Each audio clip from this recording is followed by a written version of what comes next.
Buenas noches, bienvenidos a Perspectiva Mundial.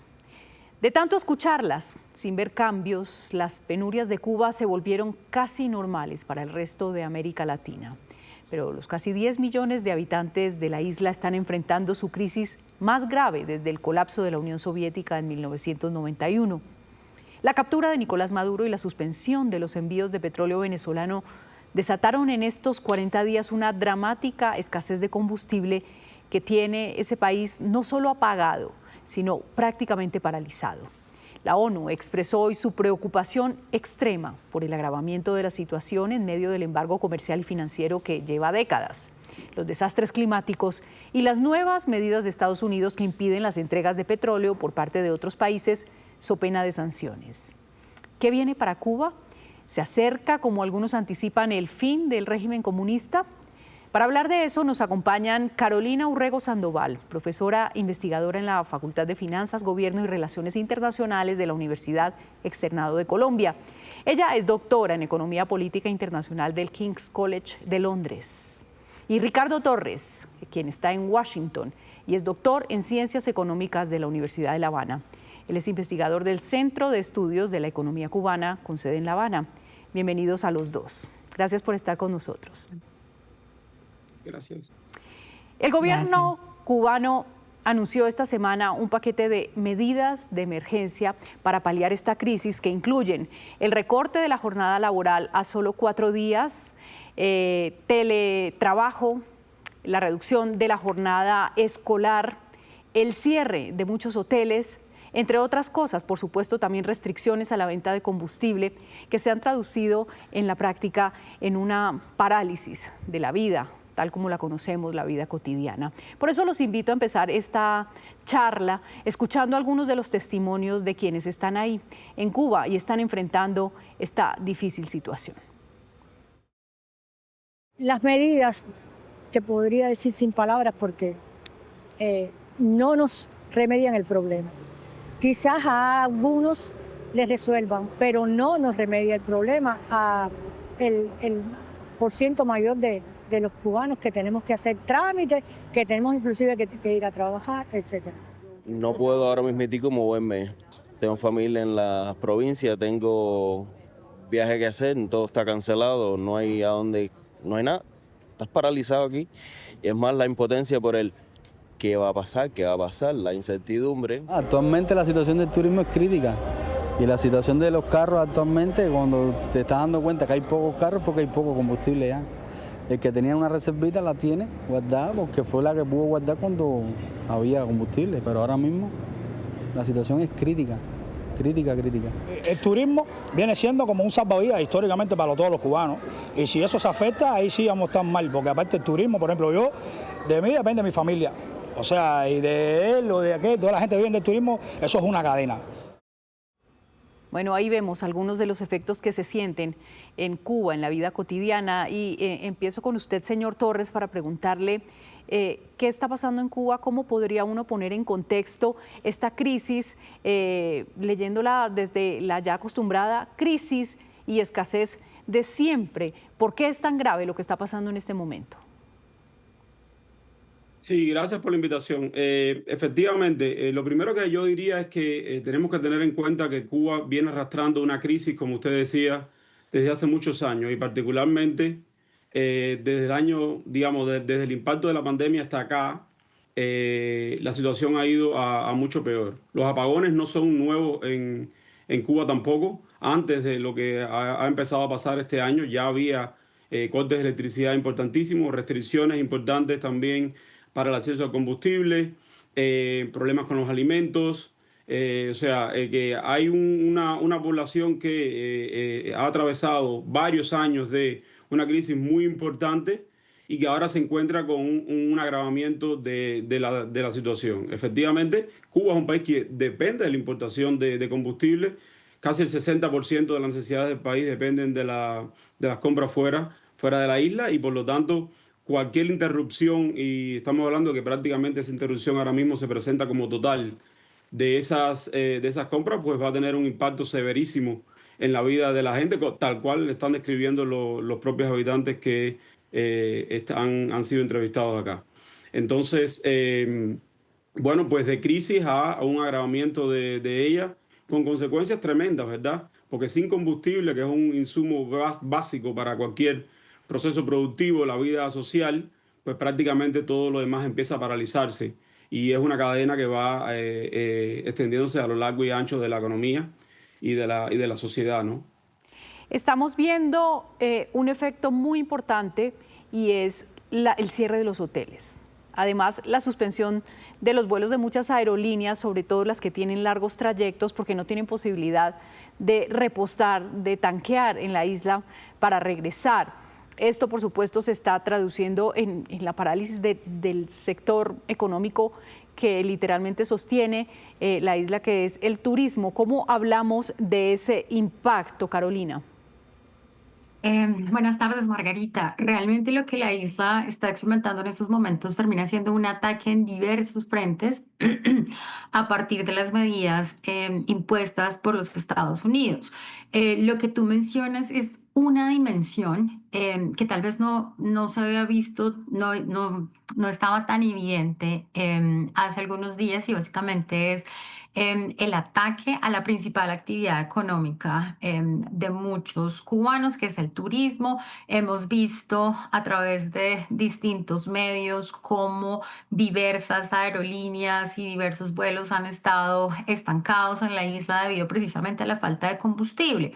Esto va a generar unas problemáticas en el mediano y largo plazo que simplemente van a agravar la situación de crisis social que se está experimentando en estos momentos. Y de nuevo es una forma de presión extraterritorial, porque ya no solamente estamos hablando de la imposibilidad de la isla de acceder a combustible, sino también de acceder a una actividad económica que es tan importante para ellos, y sin contar con otro tipo de productos que están siendo, digamos, para los cuales hay desabastecimiento en estos momentos. Entonces pareciera que el círculo se está cerrando y cada vez se experimentan más tensiones. La pregunta es hasta cuándo va a poder la isla aguantar y cuáles van a ser las consecuencias entonces para los ciudadanos, porque estas presiones no van directamente hacia el gobierno, claramente tienen incidencia, pero los principales afectados son la población civil, como tú mencionabas hace unos momentos. Desde hace ya varios días las Naciones Unidas vienen insistiendo frente a una preocupación por una posible crisis humanitaria. Aquí diría que es posible no estar de acuerdo y no compartir las ideas del régimen cubano, pero también es posible estar en desacuerdo con este tipo de presiones hacia la sociedad civil. Efectivamente, sobre eso que usted menciona, Carolina, escuchemos el llamado de la ONU. Estamos extremadamente preocupados por el agravamiento de la crisis socioeconómica en Cuba en un contexto de embargo comercial y financiero de décadas, eventos climáticos extremos y las medidas recientes de Estados Unidos por las que se restringen las entregas de petróleo. Esto está teniendo un impacto cada vez más grave en los derechos humanos de la gente en Cuba. Un impacto en los derechos humanos, pero por supuesto que está atravesado por todos los factores políticos que de tiempo atrás rodean la relación de Estados Unidos con Cuba. Y se lo pregunto a usted, Ricardo, porque ¿a dónde va a llegar esta situación? A pesar de los llamados, es claro que la presión continuará, porque los llamados sobre el fin del embargo han sido infinitos y tampoco han surtido efecto. Entonces, ¿cuál es el panorama que se ve venir para la isla? Sí, yo creo que ahora se ha configurado un escenario bastante diferente a lo que teníamos en el pasado, ¿no? Porque por un lado, desde Estados Unidos hay digamos, la administración actual considera que efectivamente Cuba está en una situación muy vulnerable, que el gobierno de Cuba tiene pocas opciones en este caso, enfrenta una crisis interna muy grande, económica, pero también desde el punto de vista político, porque ha perdido legitimidad el gobierno, porque ha sido incapaz de resolver problemas importantes de la gente, porque no ha tenido una estrategia clara en este periodo, sobre todo el periodo que viene después de la pandemia. Y entonces, pues, además hay una estrategia de seguridad nacional que dice claramente que el hemisferio occidental, América Latina incluido, es prioridad. Además tenemos en este caso el secretario de Estado, que es de origen cubano, para el cual, digamos, el tema de Cuba, esta relación tan tormentosa con Estados Unidos, no es solo un asunto político o diplomático, es un asunto personal. Entonces hay una confluencia de factores que hacen que vemos claramente que hay una intención muy clara de, por un lado, aumentar la presión económica sobre Cuba y por otro, el propio gobierno de Estados Unidos lo ha dicho en varias ocasiones, quieren forzar una negociación con el gobierno cubano. La gran dificultad acá está en que lo que Estados Unidos quiere poner encima de la mesa para negociar son asuntos que el gobierno cubano ya se ha adelantado a decir que no van a ser objeto de discusión. Entonces, salvo algunas acciones puntuales, esporádicas, de aliados de Cuba, como puede ser Rusia o el mismo México, para proporcionar algún alivio temporal, lo cierto es que no es claro cómo Cuba puede salir de una situación como la que está actualmente si no pasa por una negociación de algún tipo con el gobierno de Estados Unidos. Hay muchos interrogantes en torno a eso. ¿Hay una negociación ya en marcha? El gobierno de Donald Trump ha sugerido que sí, pero el gobierno de Díaz-Canel se ha apresurado a negarlo. Esto decía hace solo unos días Miguel Díaz-Canel, el presidente cubano, sobre esos eventuales acercamientos o conversaciones entre Washington y La Habana. Hay Estado fallido, que lo que hay un Estado que ha tenido que enfrentar con mucha resistencia las máximas presiones, no de cualquiera, las máximas presiones para asfixia económica de la principal potencia del mundo, de una potencia además que tiene un basamento imperial y un propósito hegemónico de dominación. Pero conversar o no, esto dice Miguel Díaz-Canel. Sin precondicionamiento, en una posición de iguales, en una posición de respeto a nuestra soberanía, a nuestra independencia, a nuestra autodeterminación, sin abordar temas que laceren y que podamos entender como injerencia en nuestros asuntos internos. Pero hablar, ¿para qué? ¿Está cerca el fin del régimen? Carolina, ¿cuál es su lectura de lo que espera el gobierno Trump con esta estrategia de apretar y de ejercer aún más presión sobre Cuba? Pues Margarita, claramente hay una asimetría de poder enorme entre la isla y los Estados Unidos. Por lo tanto, muchos de los planteamientos del presidente Díaz-Canel, si bien tienen un peso simbólico importante, una negociación de igual a igual no va a ser posible. Lo que muchas personas se preguntan es precisamente lo que tú planteas. ¿Será que ante tantas presiones el régimen va a caer? Y si uno piensa en posibles escenarios, probablemente el primero de ellos sea no.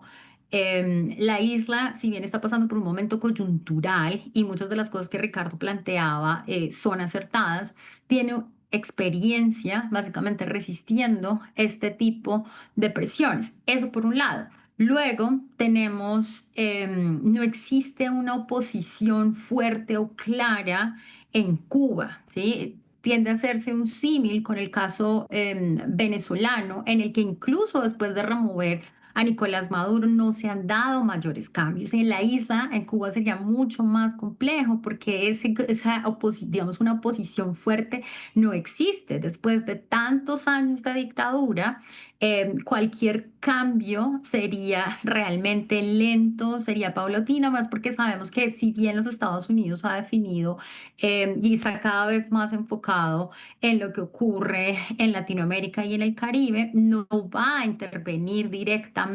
Es decir, al comienzo de esta crisis se hablaba acerca de la posibilidad como de un protectorado en el cual Marco Rubio de pronto podría asumir un rol, y realmente esa posibilidad es remota.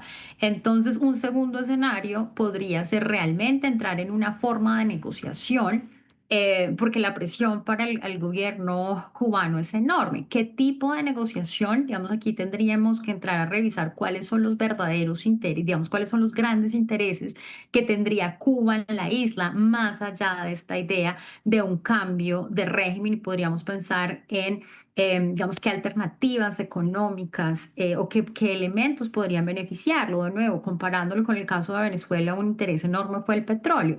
¿Cuáles serían entonces esos intereses en el caso de Cuba? Pues Un apunte a lo que tú dices, Carolina. No hay oposición en Cuba porque hay un régimen con una represión enorme a la oposición y hay un sistema único de partidos. Es decir, no hay forma de que exista una oposición al menos visible, pero sabemos que hay una disidencia con frecuencia encarcelada y con frecuencia reprimida. Pero yo quisiera la lectura de Ricardo sobre este mismo punto. ¿Se avecina el fin del régimen? ¿Qué es lo que está buscando Donald Trump en Cuba? Sí, es una parte importantísima y muy interesante del debate porque todos nos hemos apresurado a establecer paralelos con la situación de Venezuela, con lo que ocurrió en Venezuela. Y una de las grandes diferencias es, más allá de la existencia de una oposición más institucionalizada, organizada, con figuras reconocidas en su mayor parte, es el hecho que Cuba no tiene un recurso natural como el petróleo, que puede ser interesante o atractivo para empresas de Estados Unidos, para el propio Estados Unidos dentro de su gran estrategia de seguridad nacional. En el caso de Cuba, si uno mira las dimensiones geopolíticas más relevantes, el recurso más importante que tiene Cuba es su propia ubicación geográfica, que define la frontera sureste de Estados Unidos, frontera marítima. Y en esa estrategia de seguridad nacional, pues bueno, pues Cuba, asegurar a Cuba como un aliado equivale a negársela a potenciales competidores de Estados Unidos en la región. Yo creo que esa es una parte muy importante, más allá de lo que había dicho anteriormente en relación al interés personal. Su propia carrera política transcurrió en la Florida, en el sur de la Florida, ascendió como senador en la Florida, que representa a Cuba para Marco Rubio. Al mismo tiempo, hay que decirte Ricardo, que aquí, déjame interrumpirte ahí para decir, tal vez para las aspiraciones políticas de Marco Rubio a futuro, ¿no? También, por supuesto. Él mismo dijo hace unos días que sería muy importante conseguir un objetivo que le ha sido negado a tantas administraciones norteamericanas anteriores, ¿no? Hay que decir también que dentro de Cuba hay muchos matices en las interpretaciones de lo que está ocurriendo, porque por un lado hay una parte importantísima de la población que siente que el gobierno cubano ha cometido errores costosísimos, que no ha mirado de frente a la crisis, que ha descuidado el lado más económico, de resiliencia del país, que ha mirado muchas veces más afuera para solucionar los problemas que tratar de buscar un modelo económico que sea mucho más viable, que estimule la productividad dentro. Y por el otro lado también está el nacionalismo cubano, ¿no? Una parte importante también de los cubanos resienten el hecho de que si bien hacen falta cambios en Cuba, esos cambios tengan lugar a partir de la intervención de una potencia extranjera, ¿no? Entonces yo creo que hay una gran división y hay matices. No creo que hay lecturas en blancos y negros respecto a lo que está ocurriendo actualmente, ¿no? Y el siguiente tema que me gustaría que abordemos es, a este punto, ¿quién puede ayudar a Cuba? En su momento, cuando se produjo la crisis o el desplome, el fin de la Unión Soviética, de repente apareció Venezuela. Pasaron años, hay que decirlo, del periodo especial y pasaron años de drásticas dificultades, pero digamos apareció Venezuela. En el panorama actual, ¿qué país puede aparecer para darle la mano a Cuba? Rusia quizás, que ha estado, digamos, más bien callado, aparte de condenar el tema de las presiones estadounidenses, todavía no ha anunciado medidas de ayuda y solo las ha planteado como una posibilidad. Digamos que en concreto por ahora solo México realmente ha hecho llegar unos envíos de ayuda humanitaria. Escuchemos a la presidenta Claudia Sheinbaum, que ha sido como una voz solitaria, por lo menos en el panorama de América Latina. Porque no se puede ahorcar a un pueblo así, de esa manera. Es muy injusto, muy injusto. Entonces, un llamado a que no haya estas sanciones y que se apoye al pueblo, siempre. Carolina, ¿quién puede ayudar a Cuba? Esa es una muy buena pregunta. Yo creo que aquí voy a juntar un poquito una idea que planteaba Ricardo alrededor de la importancia estratégica, geoestratégica y geopolítica de Cuba y ese esfuerzo de los Estados Unidos por bloquear el aumento de la presencia, de la incidencia de actores como China o como Rusia en la región. Entonces, cuando tú preguntas quién los podrá ayudar ahora, mucha gente está esperando una respuesta fuerte o activa de Rusia más allá de la condena. Algo similar pasa con el caso de China, pero eso no ha ocurrido, básicamente porque existen ahí muchos intereses y yo creo que esos actores en estos momentos no quisieran entrar en una confrontación directa con los Estados Unidos, ya que hay tensiones en otras regiones y tienen otro tipo de problemáticas. El caso de México es relevante, es muy simbólico porque aparte de Chile, en el que Boris también ofreció algo de ayuda, es uno de los pocos países latinoamericanos que ha levantado, digamos, de alguna forma a través de su presidenta la voz frente a estas presiones de los Estados Unidos. Entonces, ¿qué es lo que ha ofrecido México hasta el momento? Básicamente ayuda humanitaria, que si bien puede ser valioso para unos grupos de la población, termina sin realmente abordar la gran problemática. Tal vez en las próximas semanas ocurra algo similar con Chile, pero permanece aún en el espacio de la incertidumbre si grandes actores que tienen mucho más poder y muchos más recursos, particularmente China o como mencionaba ahorita Rusia, van a intervenir, lo que es muy, honestamente pensaría que es muy poco probable.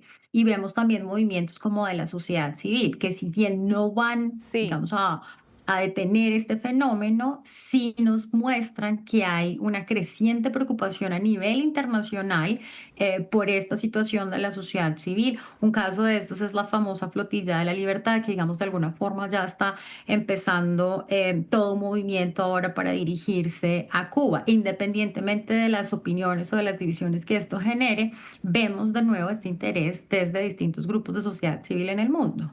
Ricardo, hablemos específicamente del papel de Rusia. ¿En qué está Vladimir Putin y tiene interés y tiene posibilidad de ver hacia Cuba ahora? Sí, es muy interesante, obviamente. Yo creo que a nivel internacional, aquí a nadie se le escapa que todos los gobiernos están asistiendo a una reconfiguración del orden geopolítico mundial, ¿no? Y bueno, Rusia es un participante en eso, China también, y bueno, Estados Unidos en primerísimo lugar. Rusia anunció que estaba preparando algún tipo de ayuda, básicamente combustibles para Cuba. Rusia es una potencia petrolera, un gran exportador en sí mismo, entonces no tiene problemas de capacidad en este sentido. Y fue muy interesante que el portavoz del gobierno ruso dijo que querían enmarcar esa potencial ayuda como ayuda humanitaria. No era comercio, no buscaban nada a cambio. Y esto también se enlaza con lo que con lo que ha estado haciendo México, con lo que acaba de anunciar Chile. China también anunció en algún momento una ayuda, porque la orden ejecutiva en principio no dice que otros países no podrían extender ayuda humanitaria. Y al mismo tiempo dentro de Cuba hay otros grupos que están buscando maneras para, a nivel de la sociedad, actores económicos, empresas privadas, poder también hacer algún tipo de gestión en ese sentido. Yo creo que Rusia, además, Rusia y Estados Unidos acaban de anunciar hace unos días que elevaron el diálogo entre sus ejércitos, el diálogo militar al más alto nivel, que había sido suspendido en el año 2021. Para Rusia, obviamente, la guerra en Ucrania, la negociación con Estados Unidos es prioridad.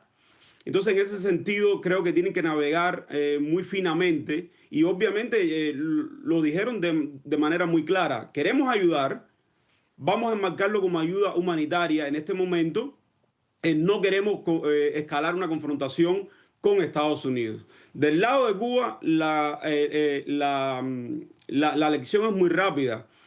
Un país no puede, digamos, resistir y permanecer indefinidamente bajo un régimen que existe básicamente a partir de ayuda humanitaria extranjera. Eso no es sostenible. Entonces, la pregunta, independientemente si algunos países extienden algún tipo de apoyo, como puede ser Rusia, permanece. O sea, cómo Cuba va a dar una solución definitiva y sostenible a la situación en la cual se encuentra en este momento. Ya Carolina planteaba algunos escenarios y te los quiero preguntar a ti.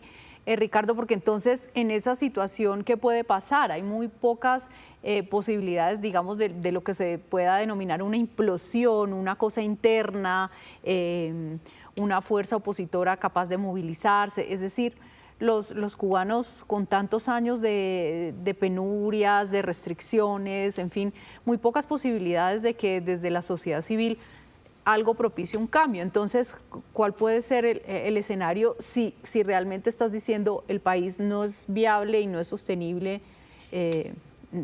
digamos, dependiendo de la ayuda?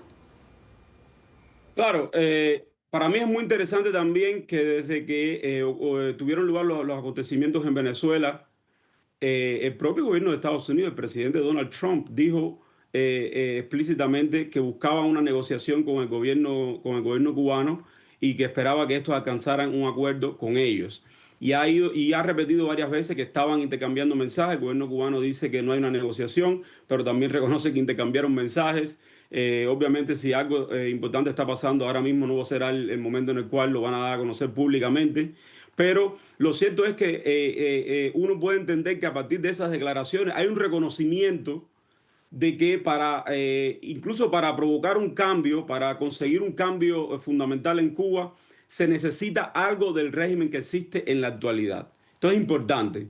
Yo creo que la sociedad civil en Cuba jugará un papel, pero creo que realmente muy poca gente espera que desórdenes sociales, civiles, manifestaciones masivas sean realmente el camino para cambiar el sistema cubano. Entonces, ya te digo, el propio Estados Unidos está diciendo que busca una negociación. Creo que es el camino más obvio porque, repito, no tiene otras alternativas. Ahora mismo el gobierno cubano tiene una economía muy decaída, no tiene resortes internos para lidiar con esta situación. Y entonces aquí todo está pendiente de qué se pueda conseguir en ese intercambio de mensajes por ahora entre Cuba y Estados Unidos. En este mes y medio transcurrido de 2026 hemos visto pasar cosas inesperadas, imprevisibles, casi que extraordinarias, por lo menos en Venezuela, y le quiero preguntar a Carolina, ¿podrían pasar cosas de ese tipo extraordinarias en Cuba? Es decir, una apertura forzosa del régimen a un modelo económico más abierto, no sé, una presión que propicie cambios como los que estamos viendo en Caracas, aún con el régimen de Nicolás Maduro todavía ahí en Miraflores. Margarita, claramente lo que está ocurriendo en el sistema internacional está de manera significativa motivado por las decisiones que se están tomando desde los Estados Unidos. Este segundo gobierno de Donald Trump nos hace pensar que casi que cualquier, o bueno, por lo menos muchos escenarios que antes parecían impensables o que por lo menos parecían muy poco probables, están ocurriendo. Sin embargo, en el caso de Cuba, yo optaría por una posición un poquito más conservadora. Honestamente, no creo que un escenario tan factible sea que en el corto plazo se dé un cambio significativo en el régimen. Probablemente a partir de una negociación que sí creo va a ocurrir, se empiecen a dar cambios paulatinos, pero eso que muchas personas están esperando, no pensaría que vaya a ocurrir en ese sentido. Y usted, Ricardo, sobre esa posibilidad de cambios drásticos en el sistema cubano. Sí, yo creo que cambios drásticos son menos probables, porque incluso en Venezuela el propio gobierno de Estados Unidos ha optado por un cambio, vamos a decir, gradual, ¿verdad? Fíjate que la estrategia de Estados Unidos, que a muchos ha sorprendido por el pragmatismo que encierra, incorpora ambos elementos. Incorpora cambios, pero busca también preservar estabilidad, la mínima necesaria para que no ocurra un desorden o un caos que sea inmanejable para Estados Unidos, pero también para los vecinos, en este caso, de Venezuela. Si uno se guía por ese modelo, pues entonces creo que algo similar estaría pasando en Cuba. Y francamente creo que también es el escenario más deseable. Cuba necesita cambios, ojalá que no solamente por la presión externa, pero cambios bruscos, muchas veces en condiciones como las que está Cuba en este momento, pueden crear mucho dolor en el corto plazo y ese dolor cae desproporcionadamente sobre los grupos más vulnerables. Entonces sería más deseable digamos, transformaciones más graduales. Ahora, lo que a mí sí no me queda duda es que el objetivo final sí es una transformación bastante fundamental del sistema cubano tal cual lo conocemos hoy. No cambios cosméticos en ese sentido, por lo menos desde la intención del lado de Estados Unidos. Pues ya lo ven ustedes, el análisis de nuestros expertos, no queda duda de que estamos viviendo tiempos de cambio y de que el orden, como lo hemos conocido en las últimas décadas, está sufriendo también un drástico movimiento por cuenta de la llegada de Donald Trump a la Casa Blanca. A ustedes muchas gracias por el análisis, por sus luces sobre este tema. Ya veremos cómo en las próximas semanas se va desarrollando esta situación y que también con la esperanza de que haya alivio a la situación humanitaria, a la escasez de alimentos, de medicamentos, de combustible para la población, que enfrenta apagones de hasta 12 horas diarias. Muchísimas gracias por acompañarnos. Gracias. Y a ustedes, Gracias. nuestros televidentes también. Gracias por estar con nosotros en esta cita semanal de todos los viernes a las 8 de la noche en Perspectiva Mundial con los temas que hacen noticia en la agenda internacional. Hasta una próxima edición.